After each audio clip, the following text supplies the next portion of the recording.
Hola, ¿qué tal? Buenas tardes, amigos de Milenio. El día de hoy vamos a hablar de un tema muy importante, pero antes de que les diga qué tema, voy a presentarme y a presentar a los dos invitados que tenemos el día de hoy, que son unos grandes invitados reconocidos también. Eh, Mi nombre es Gustavo, soy editor web de Ciencia y Salud en Milenio. Edito la parte web de lo que es temas relacionados, por ejemplo, con COVID, con diabetes o con algún otro tema de salud. Y vamos a comenzar un poco hablándoles de dónde vamos a partir en esta ocasión. Un grupo de científicas se hizo a la tarea de revisar cuáles son los efectos a largo plazo de COVID-19, esta enfermedad que ha provocado miles de muertes, contagios y que actualmente en México estamos en la tercera ola. Este grupo de investigadoras realizó un metaanálisis de varios estudios que se publicaron en una revista científica reconocida llamada Nature. Ahí podemos ver qué es lo que encontraron y un poco de lo que hallaron este grupo de científicas. Estos estudios incluyeron un análisis que definieron el COVID largo, o long COVID como también se conoce, en un rango de 14 a 110 días después de la infección viral. Y encontraron algo, pues me gustaría poner dos cosas interesantes. Una de las cuestiones interesantes es que se encontraron más de 50 efectos a largo plazo que provoca el COVID-19. Y el otro es que 8 de cada 10 pacientes de COVID presentaban al menos algún síntoma persistente desde los 14 días hasta las 16 semanas después de la infección aguda. Aunque algunos efectos pueden desaparecer, algunos se siguen estudiando y qué es lo que está pasando con nuestro cuerpo. Y bueno, una de estas investigadoras es la doctora Sonia Villapol, quien nos acompaña el día de hoy. Ella es investigadora principal en neurociencias y profesora de neurocirugía en el Instituto de Investigación del Hospital Houston Methodist. Ella forma parte de la Sociedad Americana de Neurociencias y, y Neurotrauma y del equipo de investigación internacional de COVID-19 en este hospital. Y además es afiliada a la Facultad de Medicina de Cornell en Nueva York. Y también nos va a acompañar otro médico, doctor, también reconocido, tal vez no en este estudio, pero sí por todo lo que nos comparte siempre en redes sociales acerca de este tema súper importante, y también ha estado en la batalla de COVID-19, es decir, está en este campo también de batalla, y es el doctor Mauricio González. Bienvenido, doctor. Él es médico, internista y además recién graduado de residente de emergencias, es decir, médico internista y de emergencias del Hospital Metropolitan de Nueva York. Bienvenida, doctora Sonia, y bienvenido, doctor Mauricio. Pues me gustaría Perdón. empezar con una Gracias, pregunta. Gustavo. Adelante, adelante. No sé si quieran comentar algo primero. No, gracias por la invitación. Un gusto, ¿no? de charlar contigo y con Mauricio. Y bueno, esperamos aportar algo y informar a la gente en sus cuestiones. Y gracias, Gustavo, gracias por la introducción. Y bueno, no todos los días se tiene el honor de estar con alguien, una investigadora tan reconocida y que además ha sido parte de este equipo que ha escrito un artículo de muchísima relevancia. Así que es un placer estar con la doctora Sonia el día de hoy. Muchas gracias, doctor. Muchas gracias, doctora. Sí, es un placer también tenerlo a los dos. La verdad es que son expertos en este tema. Me gustaría comenzar con una pregunta relacionada con esto de efectos a largo plazo. Doctora Sonia, en la investigación lo que ustedes analizaron fueron los efectos a largo plazo de COVID. En ocasiones, algunos médicos también han comentado que decir que existe un COVID largo puede referirse o puede crear confusión. ¿Por qué llamarlo long COVID o COVID largo o COVID o podría llamarse COVID con síntomas persistentes? Esta es muy buena pregunta porque no sé la respuesta. Es decir, no tiene un nombre muy definido. Es un poco esto. No se ha establecido un nombre muy concreto porque bien, hay confusión en la identificación de los síntomas, en cuál es el tiempo exacto. Es decir, estamos todavía investigando todo esto, ¿no? Los Institutos Nacionales de Salud le llamaron PAS, que es como el síndrome de COVID posaguda. Luego también le llaman el síndrome de COVID de largo recorrido. Tiene multitud de nombres y bien, al haber una definición muy concreta exactamente de qué es lo que representa, cuándo podemos llamarle COVID de largo recorrido o COVID persistente o cuando ya solamente es COVID aguda, de la fase aguda, pues genera un poco de confusión. En este estudio del que hablabas, que permíteme que te diga, ha sido publicado en la revista Scientific Reports, que es del grupo de Nature. En la cabecera aparece Nature, pero bueno, más quisiéramos publicarlo en Nature. No, fue del grupo, ¿no? Es una revista también de prestigio, pero no tanto como el Nature, el Journal general. Y este artículo ha tenido muchísima repercusión porque creo que fue uno de los primeros metaanálisis, por no decir el primero, que sacamos en preprint, en dos revistas, en enero.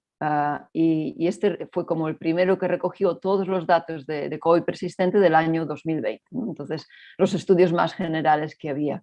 Y luego lo acabamos de publicar ahora en Scientific Reports hace unas semanas, ¿no? Entonces, el proceso editorial es así de largo, pero bien, nos alegramos de que tuvo la repercusión a nivel internacional que ha tenido debido a que era un tema de impacto y que llamaba la atención, ¿no? Que muchas veces la gente no asociaba la COVID se asocia a la fase aguda de las 2 semanas posinfección, pero mucha gente lo desconocía, ¿no? Todos estos efectos que se podían acarrear semanas o meses después. Gracias, doctora. En esta parte de la investigación que realizaron, doctora, ¿cómo es que hicieron esta investigación? Es decir, ¿cómo identificaron estos artículos, qué hallaron y qué encontraron? Pues nos juntamos un grupo de doctoras, de amigas, y que estábamos trabajando en distintas especialidades, ¿no? Curiosamente, el resto de mis compañeras son mexicanas y bueno, estaban distribuidas desde Nueva York hasta Atlanta, aquí en Houston, Texas, otras están en Suecia, en el Karolinska, es decir, que teníamos la particularidad que teníamos distintas especialidades. Entonces, la mía es más neurociencias, otra compañera, Rosalina, de más psiquiatría, luego hay más a nivel de inmunología, etc. Entonces, esto nos sirvió para, a la hora de buscar los trabajos o de discusión, pues cada una aportara su enfoque desde su especialidad. Entonces, lo que hicimos fue realizamos una metaanálisis, que significa analizamos todos los trabajos que había publicados en el 2020 hasta el 1 de enero de este año, y nos resultaron 19.000. Y de estos 19.000 seleccionamos 15 que cumplieron unos requisitos de inclusión, es decir, que eran más que nada representativos, ¿no? Por ejemplo, tenían que tener más de 100 pacientes, que tenía que ser de la edad adulta. Seleccionamos solo los adultos. Para comentarte, ahora mismo estamos trabajando en niños, en COVID persistente en niños, ¿no? Pero el trabajo publicado fue en adultos. Y al final recogimos que los participantes eran alrededor de 45.000 en total, ¿no? En todos estos análisis. Y luego realizamos un estudio estadístico y sacamos los porcentajes de síntomas que eran más predominantes, y no hicimos esta figura famosa que, bueno, yo les comentaba a las compañeras que me gustaría que fuera una mujer por el hecho simbólico de que la COVID persistente afecta más a mujeres, ¿no? Es un 70% más o menos, ¿no? El 50-70% que afecta más mayor parte a mujeres que a hombres. Entonces era un poco más representativo. Y los países donde provenían estos estudios eran desde aquí Estados Unidos, Europa, Reino Unido, Australia, China, Egipto o México, ¿no? Y eso significa que no hay unas características demográficas que la COVID persistente afecte más en una región u otra o algo así por el estilo, no era más o menos global. Y otro dato importante que también fue criticado en el sentido de que no había un concepto muy claro de cuándo podíamos empezar a hablar de COVID persistente después de la infección inicial. Entonces, muchos trabajos ya hablaban de COVID persistente más de las 2 semanas. Entonces, nuestro estudio abarca desde los 14 días, 2 semanas, hasta los 110 días, es decir, 4 meses y medio más o menos. Y en ese baremo, en ese rango, los estudios que seleccionamos eran de gente, de pacientes, personas que fueron hospitalizadas, pero también hay estudios de gente que pasó la COVID y no necesitó hospitalización, es decir, que el rango de severidad es independiente de los efectos, curiosamente. Y básicamente fue así, ¿no? Luego, si quieres, te cuento en rasgos generales los síntomas más predominantes que aparecen. Si quieres, te cuento ya, ¿no? Esto ya coincide con otros estudios que hubo posteriores, pero la fatiga crónica es lo más habitual. En nuestro estudio nos dio un porcentaje del 60%, el 58%. Luego el dolor de cabeza ya sería algo más neurológico, el 44%, trastorno de atención 27%, caída de pelo, la caída del cabello muy predominante también, un 25%, dificultad para respirar, 24%, pérdida de gusto, el 23%, o pérdida de olfato, el 21%. Y luego hay un sinfín de sintomatologías desde sudoración, escalofríos, una muy curiosa que es la nueva hipertensión, que nos llamó mucho la atención, un 1% de la gente, hasta causas neurológicas que más, desde paranoia hasta incluso ictus, ¿no? Entonces, en general, descartamos las que eran, destacamos las 55 primeras y descartamos las otras que aparecían menos relevancia, ¿no? Pero más o menos este fue el análisis y que dio un poco a entender qué es lo que estaba pasando cuando a principios de año no había muchos estudios de COVID persistente. Muchísimas gracias, doctora. Me gustaría también, justo ya hablando de estos síntomas, que el doctor Mauricio nos explicara un poco a qué le llamamos fatiga crónica, porque a veces nosotros también podemos encontrar como este tipo de cuestiones de, hoy me siento fatigado, pero ¿qué es esto de fatiga crónica? ¿Cuándo ya empieza a comenzar a ser un problema? Bueno, como dato histórico, yo recuerdo, ¿no? Ustedes recordarán que Nueva York fue el epicentro de la pandemia en el país y fuimos los primeros que nos vimos sobrepasados en el sistema de salud. Y yo recuerdo muy bien julio o agosto que venían muchos hombres jóvenes. Yo trabajaba en tres hospitales distintos y teníamos demografías distintas, ¿no? Trabajaba en un lugar donde había hispanos, afroamericanos o blancos, ¿no? Y realmente a través de todas estas demografías veíamos que la gente regresaba al ER, a la sala de emergencias, quejándose de que yo ya me compuse de COVID, no me intubaron, no requerí oxígeno suplementario, pero sigo sufriendo falta de aire y doctor, no me puedo concentrar. Y eso yo no lo puedo olvidar, porque me decían, no me puedo concentrar, la famosa neblina mental.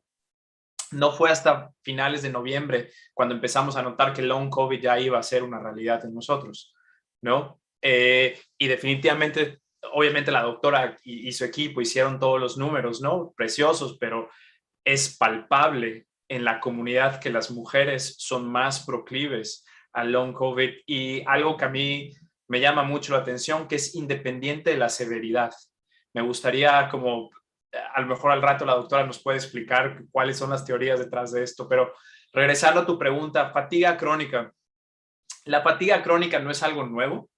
De hecho, tiene otro nombre que es un nombre más pomposo que no utilizamos en la comunidad porque no se da a entender. La fatiga crónica, Gustavo, se le ha tratado de imputar a varios agentes causales, históricamente a un virus, al virus del Epstein-Barr. Y sabemos que muchas otras infecciones virales pueden causar estos síntomas. Y lo que vemos es el típico caso es que vemos 2 semanas después de la resolución del cuadro, es decir, una persona enferma con COVID, hoy ya está mejor, ya no tiene fiebre, ya está comiendo todo, y más de 14 días después no puede regresar a sus actividades diarias. Sube las escaleras, le falta el aire, casi no tiene energía ni para comer, no puede ir al gimnasio. Muchas mujeres no pueden atender a sus hijos, mujeres que tienen bebés, les cuesta mucho trabajo atender a sus hijos, y eso lo estamos viendo en la comunidad. A esto es a lo que nosotros en términos comunes le llamamos fatiga crónica. No regresas a tu estado basal de energía y actividades físicas. Muchas gracias, doctor Mauricio. Y creo que hizo una pregunta muy importante justo a la doctora que me gustaría que nos contara. ¿A qué se debe estas secuelas que pueden agravarse, doctora? Bien, se está investigando, ¿no? Hay 2 hipótesis bastante fuertes y que hay estudios en marcha, estudios clínicos para analizarlas, ¿no? Una es que, ¿por qué se causa esto? Primero es porque uno de los primeros estudios que me llamó mucho la atención, porque en mi laboratorio estamos trabajando mucho con la flora intestinal en los pacientes de COVID, tenemos una investigación en marcha clínica con un hospital en Argentina y aquí en Houston, ¿no? Que estamos haciendo una colaboración para identificar qué tipo de bacterias de microbiota, digamos, de la flora bacteriana, si pueden ser unos indicadores de cómo se desarrolla la COVID o puede ser un indicador de la COVID persistente. Entonces estamos haciendo estos análisis de secuenciación y esto porque nos llamó mucho la atención porque uno de los efectos de la COVID aguda eran cambios gastrointestinales, ¿no? Entonces, y meses después, curiosamente se apreció que había restos de virus en los intestinos, ¿no? Incluso 8 meses después. Y esto es cuando las PCR de nasofaringe o la PCR, el análisis del virus en las fosas nasales da negativo, ¿no? Entonces, pero en los intestinos positivo. ¿Qué significa esto? Que es muy posible que en el tracto respiratorio no se detecte el virus, pero existan estos virus, este reservorio viral en algunos órganos, ¿no? ¿Y esto qué hace? ¿Qué causa? Pues puede causar una inflamación crónica, ¿no? Lo que llamamos, depende en qué órgano, pues esta inflamación crónica pues causa liberación de citoquinas que son proinflamatorias y puede desarrollar otros mecanismos de daño celular. Esta es una hipótesis bastante importante y porque ya se encontró que está asociada a marcadores de inflamación sanguíneos.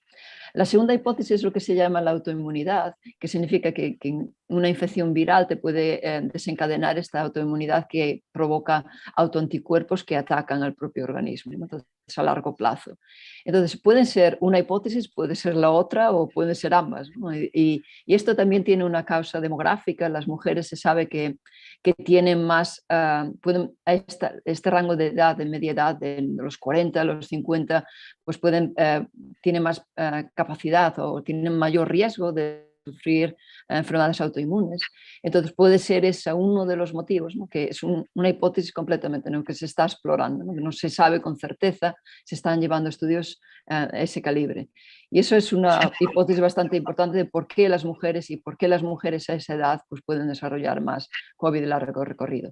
Y en cuanto a la otra hipótesis de la inflamación, mi laboratorio también llevo muchos años estudiando inflamación y neuroinflamación y todo relacionado con la microglía, es decir, con toda la inflamación sistémica, pero también a nivel del cerebro.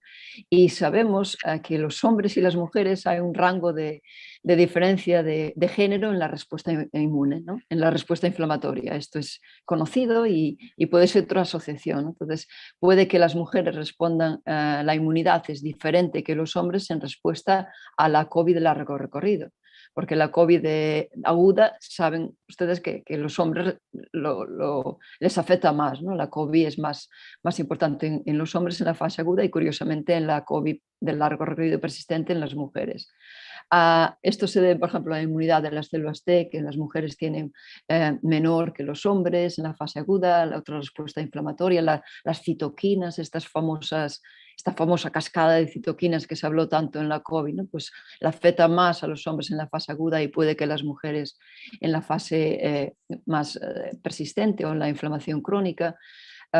Son hipótesis muy probables que una que sea otra, pero hay que buscar las certezas, ¿no? La evidencia científica que lo demuestre y están eso. Hay grupos importantes en la Universidad de Yale, también en Nueva York.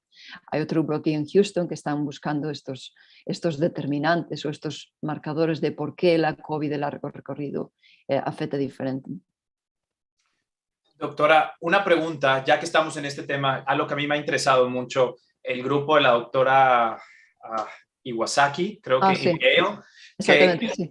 Exactamente, que ellos están trabajando con la administración de las vacunas con tecnología de ARN mensajero para ver si algunas personas responden, ya que hay datos anecdóticos de que gente se mejora de long COVID después de estas vacunas. Y recuerdo muy bien que la teoría detrás de esto es que existen residuos virales que no se logran aclarar durante la fase aguda y que se esconden en tejidos inmunoprivilegiados, causando esta inflamación subclínica que usted menciona. ¿Qué tan fuerte es esa teoría comparada a la que usted acaba de mencionar, doctora? Sí, ambas teorías, ¿no? La teoría de los reservorios de virus, lo que comentaba antes en los intestinos, que quedan estos reservorios y pueden, es decir, algo pueden estar haciendo. Por ejemplo, hay la hipótesis de nuestro laboratorio es que realmente estos reservorios del virus están interaccionando con las bacterias microbianas y cambian la composición y la diversidad de la microbiota.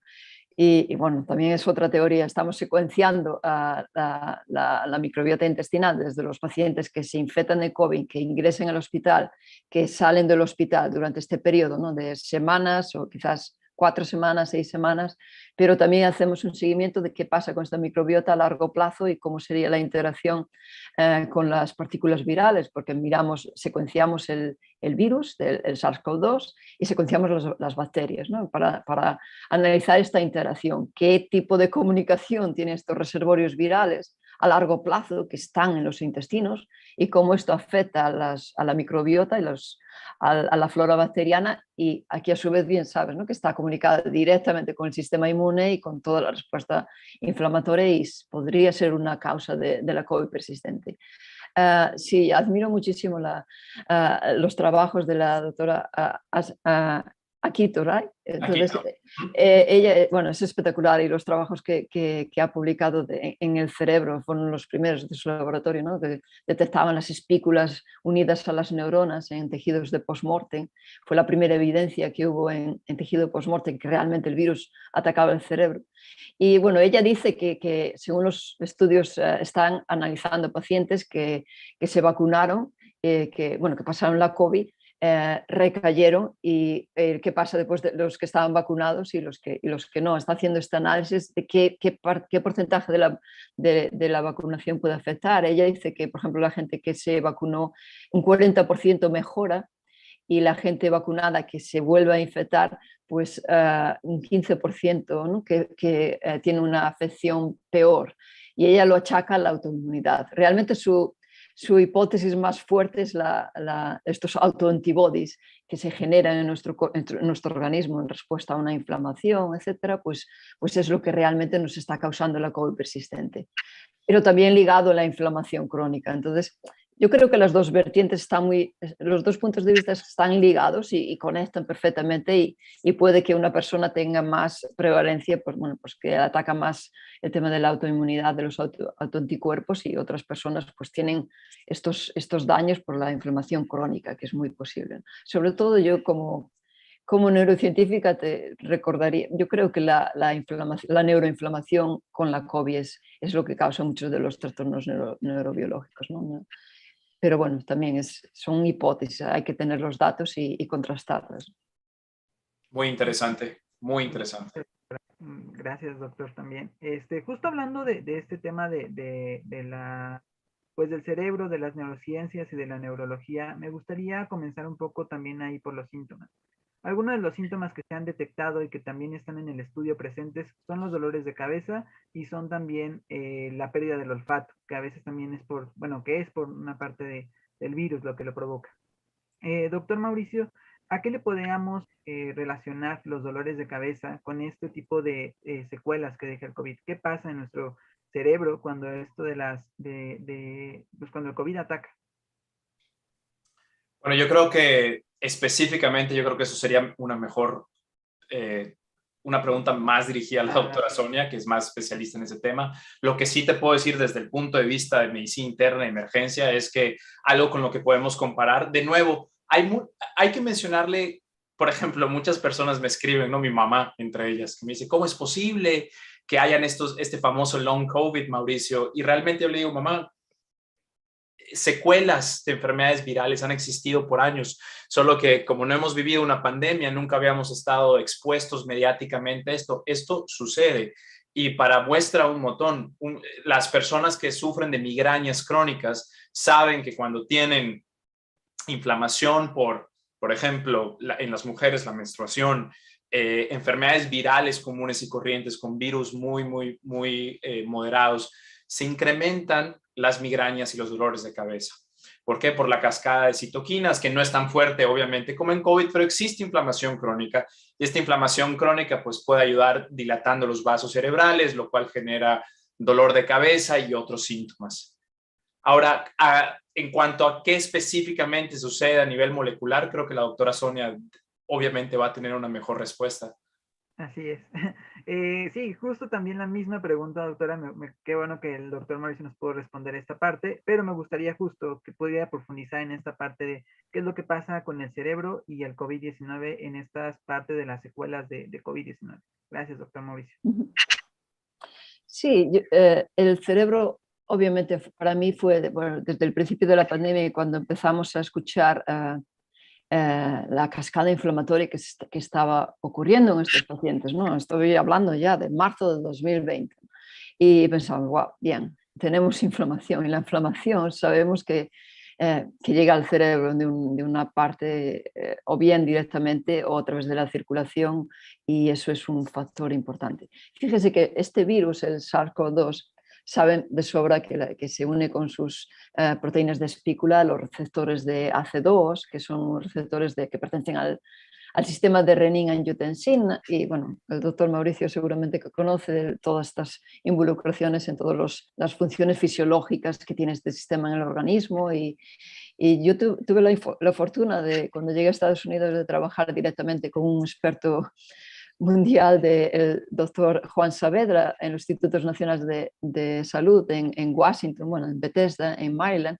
y es un experto en esto, ¿no? en los receptores de la angiotensina y en los AC2, y conoce perfectamente estos sistemas, ¿no? Cuando surgió la COVID y empezamos a conocer el funcionamiento de este coronavirus, como los otros coronavirus, como el SARS o el MERS, y pues ya directamente ya sabíamos que iba a tener un rol, un papel en el cerebro, sin duda alguna, porque los receptores, estos AC2, están altamente expresados en las células endoteliales, no tanto en las neuronas, afortunadamente, pero sí en las células gliales, en las células inflamatorias, y igualmente no hay distintas hipótesis de cómo esta neuroinvasión ocurre. Una puede ser porque el virus, al ser inhalado en las fosas nasales, entra por aquí, ¿no? Esa es la vía de entrada. Es un virus respiratorio que se contagia a respirar el aire que otros respiran, o otra persona contagiada, ¿no?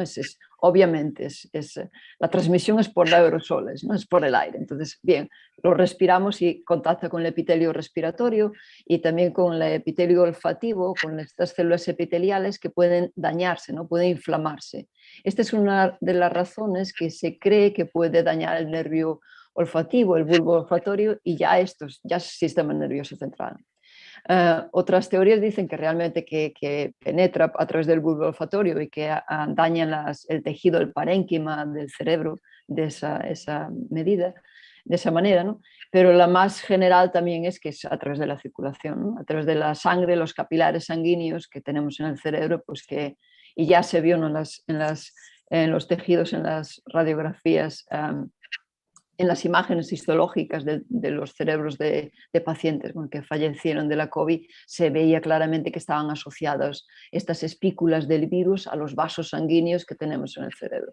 Y ahí ya hay neuroinvasión. Y cuando causas esto, causas inflamación, es decir, liberación de citoquinas, de toda esta cascada inflamatoria. Y esto ocurre en muchísimas enfermedades también, ¿no? En ictus, en stroke, bueno, y esto ya se asocia a todos los componentes neurológicos que tiene esta enfermedad. Pues desde en la fase aguda, desde, bueno, como comentaban, el pérdida de gusto, de olfato, ya estamos trabajando, estamos estudiando las células sensoriales del sistema nervioso, luego dolor de cabeza, como bien comentó el doctor Mauricio, la confusión, mareo, encefalitis. Bueno, hay una lista enorme, ¿no? de síntomas neurológicos que causa esta enfermedad, bien la fase aguda y que se traslada a la fase más prolongada. Y luego ya también asociada a la inflamación, ya podemos hablar de síntomas neuropsiquiátricos o psiquiátricos, ¿no? Y ya es la fatiga, el insomnio, la agitación, el deterioro cognitivo, pérdida de memoria. Esto también se puede deber a esta inflamación crónica. Y bien, el virus invade el sistema nervioso de esa manera, e incluso no solo el cerebro, ¿no? También la médula espinal, y puede causar un deterioro pérdida de motora en ese sentido, ¿no? Yo recuerdo, por ejemplo, un caso muy particular de una chica al principio, que no se sabía nada, que me contactó, era una enfermera de España, ¿no? De las primeras que se infectaron en abril de 2020, y muy joven, ¿no? y que de repente tenía como un síntomas de Parkinson, ¿no? Que temblores, y era algo, bueno, una infección que le causó la COVID, que le afectó a la columna vertebral y dañó ese sentido. Tardó meses en recuperarse, ¿no? Era como si tuviera Parkinson. Entonces ahí ya estamos hablando de degradación de mielina, que también se observó en unos pacientes, casos muy extraños, pero es posible. Y esto, como bien decía el doctor Mauricio, no es nuevo. Muchas enfermedades virales están asociadas con esto, ¿no? Cuando empezamos a mirar el SARS-CoV-2, echamos una vuelta atrás y no obviamente el MERS no afectó a tantísima gente, ni el SARS, ¿no? Pero ya estaba asociada la anosmia, la miopatía, el daño cerebral isquémico, la encefalitis. Todas estas patologías neurológicas ocurrieron en pacientes que sufrieron que se infectaron de estos otros coronavirus antes del SARS-CoV-2. Entonces, bueno, tenemos unas referencias anteriores que había la misma asociación, por eso se esperaba que algo así, y a esta escala, ¿no? A escala mundial, y miles y millones de personas afectadas, ¿no? Que se contagiaron y se recuperaron. Muchas gracias, doctora. Nos preguntan aquí, creo que los dos doctores nos pueden responder. Una es, bueno, nos comparten una pregunta y aparte creo que es un testimonio que justo puede complementar mucho lo que ustedes dicen, ¿no? Manuel nos dice, buenas tardes, comparto misma secuela, me dejó muchos nervios y se me enfría el cuerpo, que tengo que recurrir a tomar un poco de miel de abeja para calentar mi cuerpo y quitarme también nervios. Un poco mal redactado. Dice que no puede comer nada de grasa porque se activa en él una sensación de ahogamiento.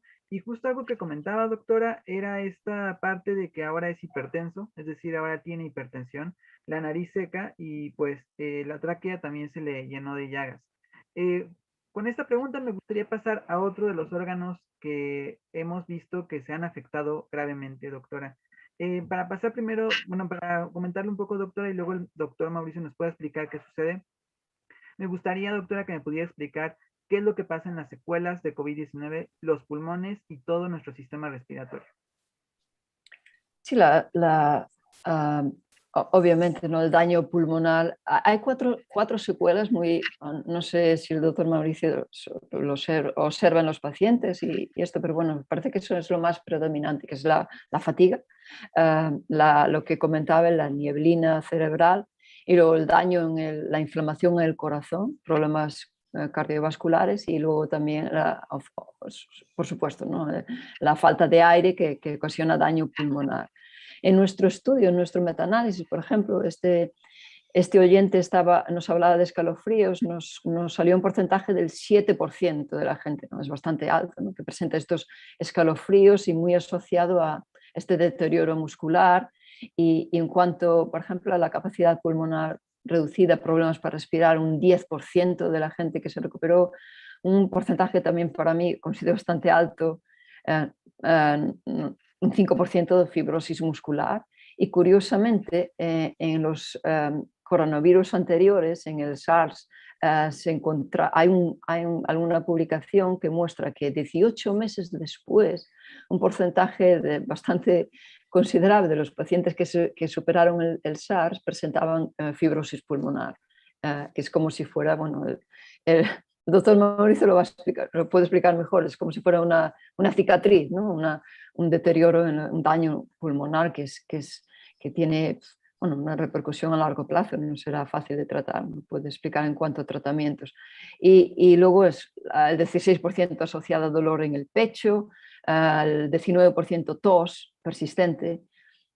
Otro caso que me impactó muchísimo, ¿no? que se habla de los niños que no afecta, bueno, pues algunos sí que afecta y mucho y grave, ¿no? Es una niña en España bueno, 16 años que tenía tos persistente desde hacía meses. E imagínense qué sufrimiento es eso, que habla y tose y solo cuando duerme no tose, ¿no? Imagínate, ¿no? Y durante meses y sin saber cómo tratar esto, ¿no? Entonces, bueno, pues no sé, afortunadamente es caso raro, pero puede existir. Y en adultos es más frecuente todo. Nosotros solo estamos analizando los datos en niños que también tienen long COVID, incluso un porcentaje muy alto que pasaron la enfermedad asintomáticos, pues nos está pareciendo que luego, meses después, le aparecen secuelas o síntomas o malestares y muchos de estos relacionados con problemas pulmonares, gastrointestinales, diarrea, incluso más que los adultos en ese porcentaje, ¿no? Entonces, son preocupantes, afortunadamente se pueden reducir. Acaba de salir un estudio, también sacó hace 2 días o ayer, el New York Times, un artículo bastante bueno explicándolo. Es un estudio publicado en The Lancet que es el más, digamos, el estudio más a largo plazo, ¿no? Que es un año después de recuperarse de la COVID, y esto es un dato bastante preocupante. Dicen que el 50% de los pacientes de la provincia de Wuhan, de los primeros sitios, ¿no? En China donde se produjo la infección, el 50% tienen por lo menos un síntoma persistente. En nuestro metaanálisis nos daba que hasta los 4 meses el 80% tenían un síntoma persistente, ¿no? Por suerte esto indica que a medida que transcurren los meses la gente se va recuperando, pero aún así estamos hablando de un año y hay algunos síntomas persistentes que se van llevando bien y puedes tener una calidad de vida aceptable, pero otros, sobre todo neurológicos, pues no, y te incapacita de manera considerable. A mí me gustaría agregar la parte inmediata o mediata que viven estos pacientes, exactamente los pacientes que describe la doctora Sonia. Yo recuerdo muy bien que estábamos recibiendo cada vez más estos pacientes en octubre, noviembre, diciembre del 2020, con todas estas secuelas de long COVID. La doctora lo ha descrito perfecto. Cabe mencionar que no sé si es por demografía o porque tenemos una población muy joven en mi hospital, pero muchísimas mujercitas con arritmias inapropiadas. La vasta mayoría de las arritmias inapropiadas que estas señoritas tenían, gracias a Dios no era nada a largo plazo, pero era muy molesto, ¿no? Estas personas estaban en su trabajo de la nada, tenían una frecuencia cardíaca que se iba hasta 140, 150 con su oración, etc.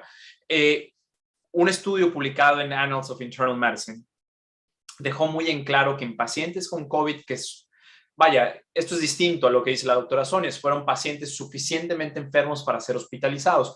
No todos fueron intubados, pero sí todos requirieron oxígeno suplementario, ya sea de bajo flujo o de alto flujo o intubación con ventilación mecánica. Y un 60% de los pacientes, entre miles y miles de pacientes de este estudio, no pudieron regresar a la fuerza laboral en cuestión de 3 meses. Imagínate las pérdidas económicas, cómo mantienes un seguro de gastos vías, cómo mantienes a tu familia, cómo mantienes tu trabajo, cómo impacta a nivel masivo en la comunidad. Yo creo que esos son los números que a veces no logramos ver detrás de esas estadísticas como la que hizo la doctora en su artículo, ¿no? O sea, realmente estamos hablando de seres humanos con un impacto tremendo en la comunidad. Y cuando ponemos estos aspectos juntos es que nos damos cuenta de que esto sí es un problema de salud pública tremendo. Y es por lo que nos llama la atención a decirle a todo el mundo que se vacunen, por favor. No, Gracias, doctor. ciertamente y eso es un problema, como bien comentas, eso es un problema, Mauricio, especialmente en este país, ¿no? En Estados Unidos, ¿no? Imagínate, no todo el mundo tiene un seguro bueno, ¿no? Un seguro de salud bueno, y ese es un deterioro. Hay mucha gente que perdió los trabajos. Afortunadamente están recibiendo estos cheques de ayuda social y que, bueno, y que la gente va sobreviviendo. Sobre todo, bueno, aquí en el estado de Texas, sobre todo la comunidad hispana ha sido machacada por la COVID, pero tremendamente, unos índices, un porcentaje altísimo.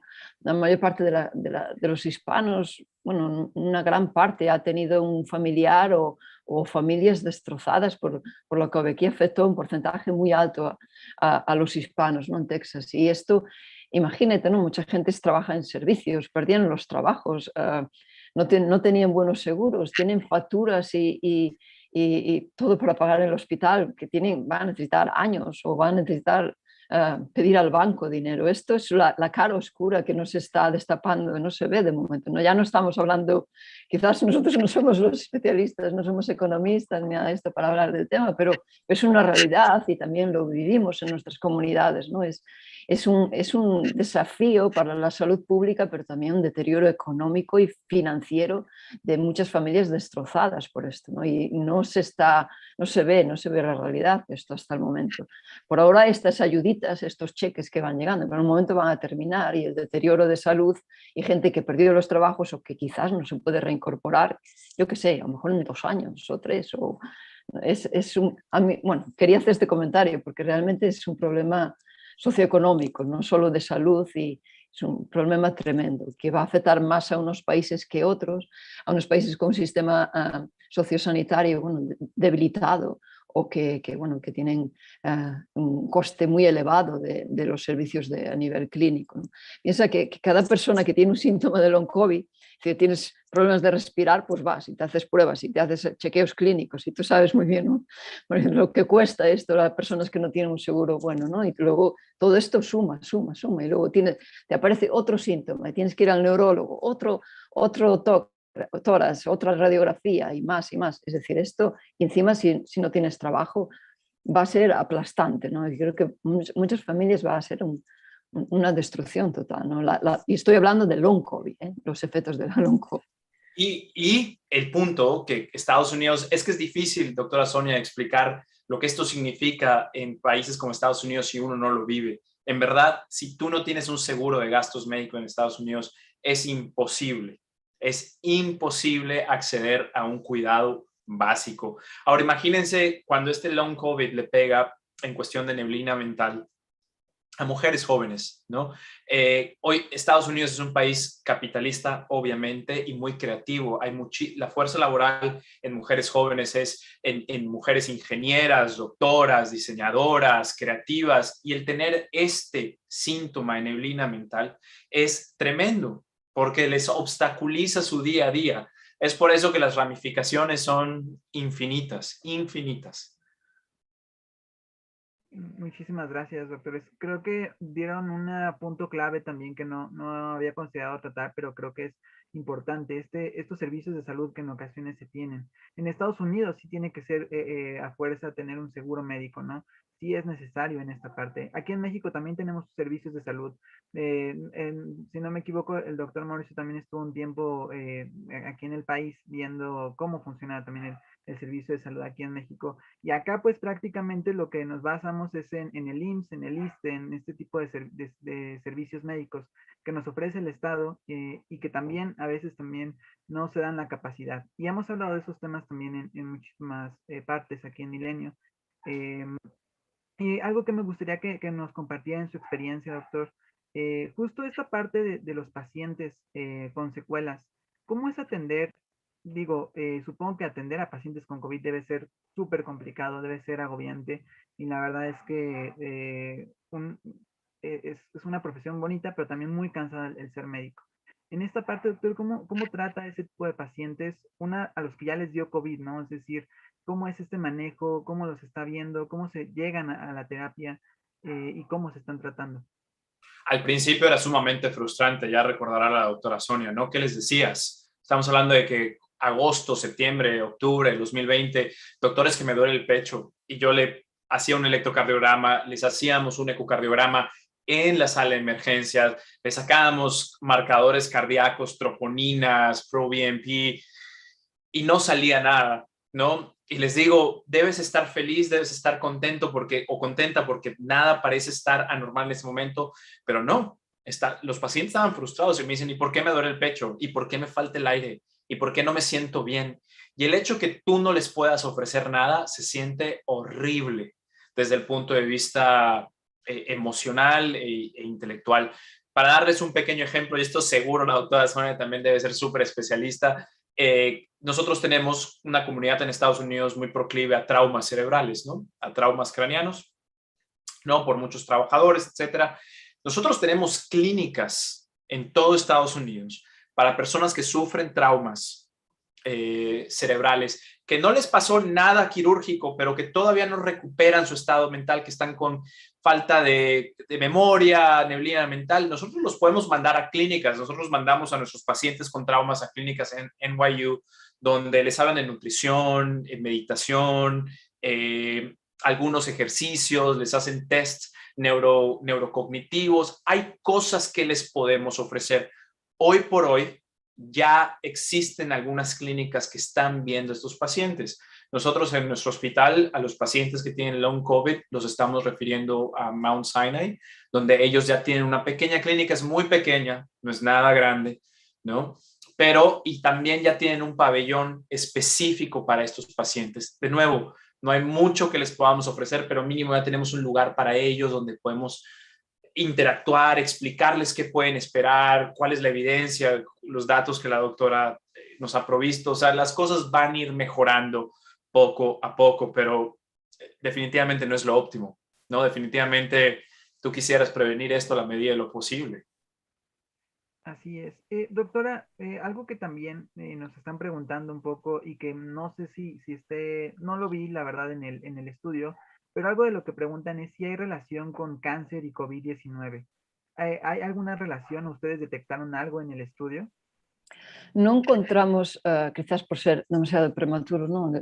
Al ser a los 4 meses y medio el tiempo más largo de los trabajos que analizamos, entonces sería, pero es una de las doctoras que es autora de este estudio, pues trabaja en cáncer y bueno, y tiene varias hipótesis y bueno, sí, que probablemente haya algún tipo de relación, ¿no? Incluso, bueno, yo que soy neurocientífica y trabajo en temas de neurología, pues el tema de las enfermedades neurodegenerativas, pues también sabemos, ¿no?, que esta inflamación crónica causa degeneración, pérdida de mielina, y esto ya se observó en pacientes que pasaron la COVID, ¿no?, que había una disminución de la materia gris, y etcétera, ¿no? Algunos de estos pacientes que pasaron la COVID realmente grave y que sobrevivieron.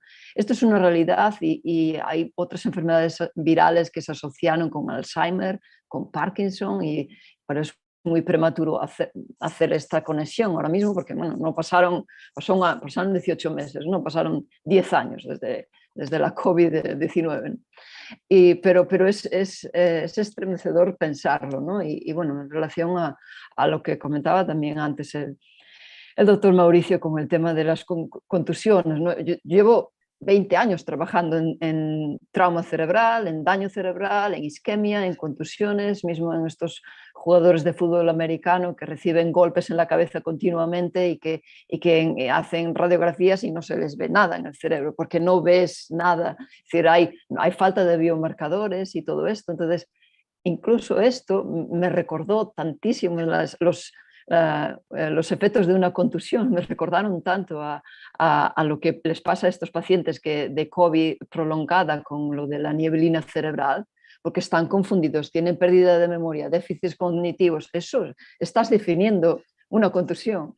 Y mira, imagínate, ¿no? Hace un año nos decían, bueno, ¿qué hace una neurocientífica estudiando COVID? Bueno, pues es que decir, ahí lo tienes ahora la respuesta, ¿no? Es una enfermedad multisistémica y afecta a todos los órganos y sistemas de esa medida. Y bien, en cuanto a tratamientos, terapias, equipos de todas estas unidades de post-COVID tienen que tener todo englobado, ¿no? Equipos de neurología para hacer actividades cognitivas, terapias de ejercicios de memorización, de memoria, test, escáneres, es decir, todo tipo de tratamiento que se les aplica, pero desafortunadamente, y esto lo sé por mi experiencia profesional a lo largo de estos últimos años, que es que no hay un tratamiento bueno para el daño cerebral, ¿no? Es decir, te va recuperando, pero bueno, es decir, no hay un tratamiento efectivo para trauma o incluso para ictus, ¿no? A no ser que bueno, es algo muy distinto, pero por lo tanto hay que tratarlos, lo que se sabe es que hay que tratar los problemas asociados a estos problemas neurológicos a causa de la COVID cuanto antes posible para reducir en la medida de lo posible las secuelas o más daños crónicos, más permanentes. Por lo tanto, dadas las circunstancias, hay que acudir a los especialistas que hagan falta para atender estos síntomas, ¿no? Y lo que comentaba perfectamente el profesor Mauricio de una de las motivaciones para realizar este metaanálisis fue dar a conocer estos síntomas, que los médicos, que las clínicas, que los hospitales también, ¿no? Sean partícipes, los investigadores, los científicos, que sean partícipes de que existen estos síntomas detectados y cuando un paciente viene con estos problemas y ya pasó la COVID hace 5 meses, pues que no se asocie directamente a un problema de estrés psicológico, te lo estás imaginando, no tienes problema, los análisis no nos dan nada, vete a casa, pues claro que genera un poco de angustia porque realmente es un problema y no es por causa de la pandemia, es decir, un causa de la infección viral o motivo X de lo que está causando la post-COVID. Entonces, este conocimiento y a nivel clínico y a nivel también científico era uno de los objetivos prioritarios, ¿no? Para hacer este trabajo. Doctores, doctora y doctor, nos quedan 3 minutitos, entonces me gustaría que me pudieran comentar en esta conclusión rápidamente. Bueno, sí, justo eso me dieran una conclusión e invitaran también a la audiencia a vacunarse, obviamente, y a ver qué pasa con estas secuelas, qué ustedes han concluido con esto, y además en el caso de la doctora se sigue investigando esto de las secuelas, si en alguna forma esto se puede quitar o sigue durando o va a durar por siempre. También el doctor, justo con sus pacientes, si esto lo ha visto crónicamente, si han mejorado. Entonces me gustaría comenzar con el doctor Mauricio y finalizamos con la doctora Sonia. Qué bueno que comienzas conmigo porque soy el que menos va a participar para darle el tiempo a la doctora Sonia, que ella sí nos va a decir mucho. Bueno, yo creo, en mi personal experiencia, obviamente tengo mi experiencia con los pacientes que veo en el hospital, pero como también me gustan mucho las redes sociales, estoy muy en contacto con la gente y desafortunadamente en mis redes sociales es diario que recibo mensajes de doctor, no me siento bien, ya llevo 6, 7 meses, no puedo ir al gimnasio, no me puedo concentrar, mis calificaciones en la universidad son peores, etcétera, etcétera. Entonces, pues en verdad, ojalá busquemos una solución pronta. Mi última recomendación y como me gustaría concluir, los debates y las controversias en redes sociales, en medios, a veces, bueno, no a veces, muy a menudo, se centran en muertes versus vidas, ¿no? Vidas y muertes. Y lo que no nos damos cuenta es que hay un matiz tremendo, ¿no? De salud pública aquí. Que si te infectas, a lo mejor no mueres. Qué bueno que no mueres, pero quedas con estas secuelas. No vale la pena arriesgar tu vida de esa manera. Así que por favor, vacúnense cuando tengan la posibilidad y apoyen a su propia comunidad motivándolos a vacunarse.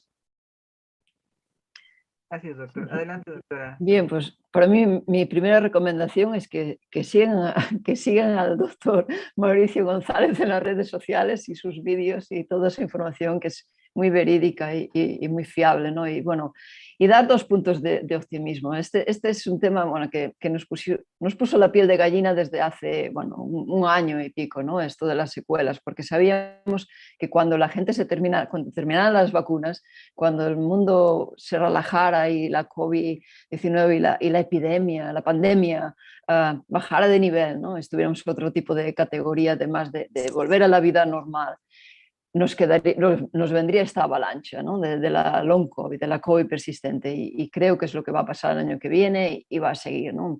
Entonces, esto es las malas noticias, el impacto, pero las buenas es que, por ejemplo, el último estudio que acaba de salir, pues bueno, un año después la mitad tienen un síntoma, pero es una recuperación progresiva, ¿no? Entonces, bueno, pues da algo de esperanza. Otra cosa que apoya esto es que también hay una vinculación, bueno, un apoyo de investigación enorme. Yo estoy revisando propuestas de long COVID, de equipos de investigación que quieren buscar tratamientos, que quieren buscar diagnósticos, biomarcadores, es decir, hay muchísimo dinero involucrado para ayudar a esta gente. Y esto lo bueno es que también va a ayudar a gente que sufre otro tipo de enfermedades virales y que tienen estas secuelas, ¿no? Bueno, que me lo recuerdan, es que ahora solo se habla de la COVID, pero llevo sufriendo esto años y años. Pues bien, pues toda esta investigación y toda esta ciencia también va para ellos, ¿no? Y para la gente que sufre long COVID y que, bueno, que va a ser mejor y mejor tratado y diagnosticado seguramente en los próximos meses gracias a este apoyo en la investigación y estas investigaciones y a nivel clínico igualmente, ¿no? Y bueno, esas son las 2 notas optimistas dentro de la catástrofe, ¿no? Dentro del pesimismo que es posible. Encantadísima de hablar con ustedes, encantada de conocerte, Mauricio, y estamos en contacto para la próxima vez. Lo mismo, doctora Sonia, fue un placer. Muchísimas gracias. Y Gustavo, también fue un placer y gracias por la invitación. Gracias a ustedes, doctores, doctor Mauricio, doctora Sonia, muchas gracias por estar aquí, también a la audiencia que nos acompañó, y pues nada, agradecerles y cualquier cosa que esté también en lo que necesiten, aquí estamos en Milenio, por si gustan. Gracias. Muchas gracias. Gracias.